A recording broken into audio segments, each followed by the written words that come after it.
భగవద్గీతలో అన్ని గొప్ప శ్లోకాలే. ఏ ఒక్క శ్లోకం పట్టుకున్నా మనకి ఎంతో జ్ఞానం వస్తుంది. ఆది శంకరాచార్య వాళ్ళు చెప్పినట్టు భగవద్గీత కించిద్ అధీత, కొద్దిగా అధ్యయనం చేసిన గంగాజల లవ కణికా పీత, అంటే ధ్యానం కొద్దిగా చేసిన గంగాజలం అంటే ఇక్కడ ఆకాశ గంగా అన్నమాట. సకృతపి ఏన మురారి సమర్చ, మురారి అంటే ఒక ఆత్మజ్ఞానం ఉన్న మనిషి, ఒక ఎన్లైటెండ్ మ్యాన్ తో కొద్దిగా సజ్జన సంగతిని చేసిన క్రియతే తస్య యమేనన్న చర్చ. అలా చేసిన వాళ్ళకి యమలోకంలో, అంటే మనం చనిపోయిన తర్వాత వేరే ఏ లోకంలో వెళ్తాం, ఆ లోకంలో చర్చ ఉండదు. నువ్వు ఏం చేసావు నాయనా భూలోకానికి వెళ్ళి అని అడుగుతారు. ఈ మూడు చేస్తే, అంటే కొద్దిగా భగవద్గీత అధ్యయనం చేసిన, కొద్దిగా ధ్యానం చేసిన, కొద్దిగా సజ్జన సంగతిని చేసిన, పై లోకాల్లో చర్చ ఉండదు. నాయన నువ్వు హాయిగా ఎక్కడంటే అక్కడ వెళ్ళొచ్చు, నువ్వు ముక్త పురుషుడిగా అంటారు. యుక్తాహార విహారస్య యుక్త చేష్టస్య కర్మసు యుక్త స్వప్నావబోధస్య యోగో భవతి దుఃఖః అనే శ్లోకం. యుక్త అంటే ప్రాపర్, సరి అయిన అని అర్థం. ఆహార అంటే ఫుడ్, అందరికీ తెలిసిందే ఫుడ్ అంటే ఏంటో.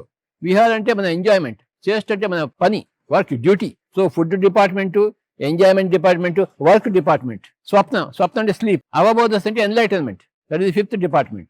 5 గురించి ప్రస్తావించబడింది ఇక్కడ. ఇవన్నీ కూడా యుక్తంగా ఉండాలి, ప్రాపర్గా ఉండాలి. ఎక్కువ ఉండకూడదు, తక్కువ ఉండకూడదు. ఫుడ్ మంచిది, ఎక్కువ తింటే ఏమవుతుంది? అజీర్తి చేస్తుంది. ఎంజాయ్మెంట్ వెరీ గుడ్, కానీ ఎక్కువ చేస్తే ఏమవుతుంది? మిగతా ఏమీ చేయలేవు నువ్వు. వర్క్ మంచిది, చేయాలి, డ్యూటీ చేయాలి, కానీ ఎప్పుడు డ్యూటీ అయినా. ఎన్నిసార్లు యుక్తం వచ్చింది చూడండి ఇందులో, ఈ శ్లోకంలో. యుక్త ఆహార యుక్త విహారస్య యుక్త చేష్టస్య యుక్త స్వప్నావబోధస్య 4 సార్లు వచ్చింది యుక్త. కనుక మై డియర్ ఫ్రెండ్స్, దీన్ని ఏమంటారంటే యుక్త యోగము అంటారు. ఎలాగైతే కర్మయోగం ఉందో, భక్తి యోగం ఉందో, జ్ఞాన యోగం ఉందో, ధ్యాన యోగం ఉందో, ఈ శ్లోకంలో యుక్త యోగం గురించి చెప్పాడు. అన్ని సరిగ్గా ఉండాలి అన్నాడు. 5 డిపార్ట్మెంట్స్ బ్యాలెన్స్డ్ గా ఉండాలని చెప్పాడు. ఒక డిపార్ట్మెంట్ ఎక్కువ చేస్తే మిగతా డిపార్ట్మెంట్ తగ్గుతాయి కదా. అన్ని డిపార్ట్మెంట్స్ బ్యాలెన్స్డ్ గా ఉండాలి, అది యుక్తము. అన్ని యుక్తంగా ఉండాలి. దుఃఖము, అందరిలో దుఃఖంలో ఉన్నారు. బుద్ధుడు చూశాడనమాట, ఎక్కడ చూసినా దుఃఖం ఉంది. That is the first Nobel truth.